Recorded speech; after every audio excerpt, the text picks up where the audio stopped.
शङ्कर विजयम् आदिशङ्कर विजयम् सत्यशङ्कर विजयम् धर्मशङ्कर विजयम्।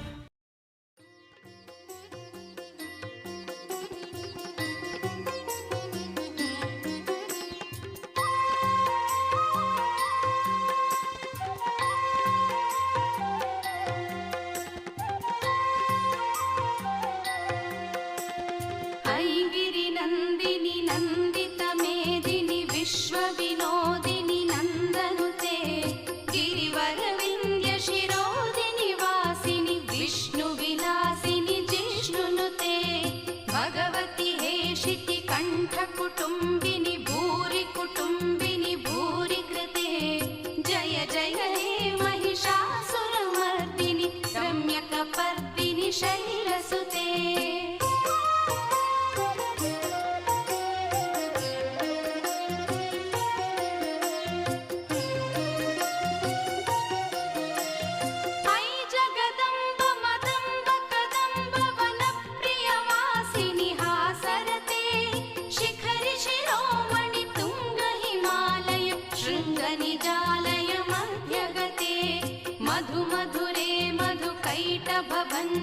कैटभभञ्जिनि रासरते जय जय हे महिषासुरमर्दिनि रम्यकपर्दिनि शैलसुते।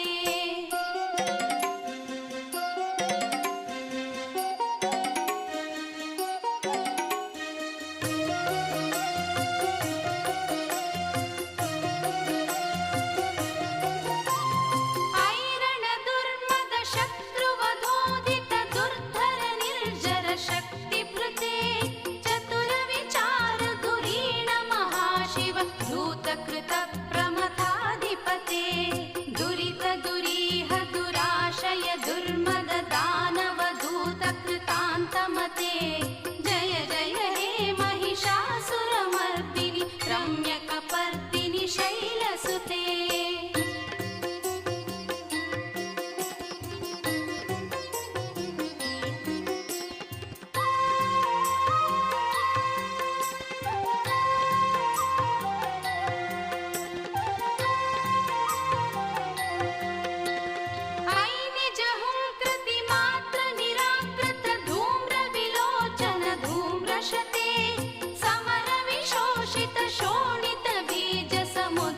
शोणितबीजलते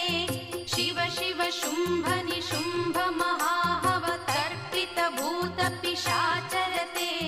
जय जय हे महिषासुरमर्दिनि। ॐ ब्रह्मात्मन्वदसृजत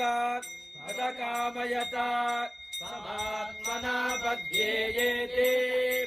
आत्मन्नात्मन्नित्यामन्त्रयत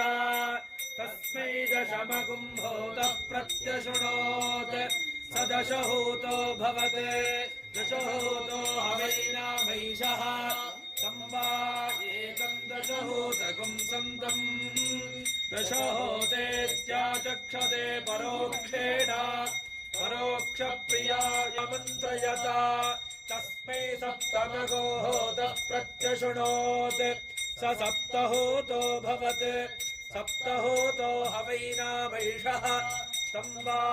एतगो सप्तहूतगुं सन्तम् सप्तहूतेत्याचक्षते स पञ्चहूतो भवत् पञ्चहूतो हवैनामैषः तं वा एतं पञ्चहूतगुं सन्तम् होतेत्याचक्षेदिष्ठो ब्रह्मणो भवति एवं वेद नर्यप्रजां वे गोपाय अमृतत्वाय जीवसे जाताञ्जनिष्यमाणाञ्च अमृते सत्ये प्रतिष्ठिताम् अथर्वपितं मे गोपाय शफा आशुगाः सप्रत सर्वमायुरुपासताम् अहे बुद्धियमन्त्रं मे गोपाय यमृषयस्त्रैविदा विदुः कृतः सामानियजोगुंशे सानिश्रीरमृता सता ॐ मृगकण्ठेन प्रथमा माहुतिञ्जोयामाहुतिञ्जोहोति पशवो एकशफम् रुद्रोऽग्निस्विष्टकृते रुद्रादेव पशूनन्तर्दधाति अथो यत्रैषाहुतिर्हूयते न तत्र रुद्रः पशूनभिमन्यते अयस्मय तृतीया आहुतिं जुहोत्यायास्यो वै रुद्रोऽग्निस्विष्टकृते रुद्रादेव प्रजा ब्रह्मणा आदाये तत्पत्नी सहापगृह्णीते शान्ते अञ्जलौ पूर्णपात्रमानयति रेत एवास्याम् प्रजाम् ददाति प्रजया हि मनुष्यः पूर्णः मुखम् विमृष्टरूपम् कृत्वोत्तिष्ठति तत्काले काल आगते यजते ब्रह्मवादिनो वदन्ति सत्त्वा अध्वर्युः स्यात् यो यतो यज्ञम् प्रयुङ्क्ते तदेनम् प्रतिष्ठापयतीति वाताद्वा अध्वर्युर्यज्ञम् प्रयुङ्क्ते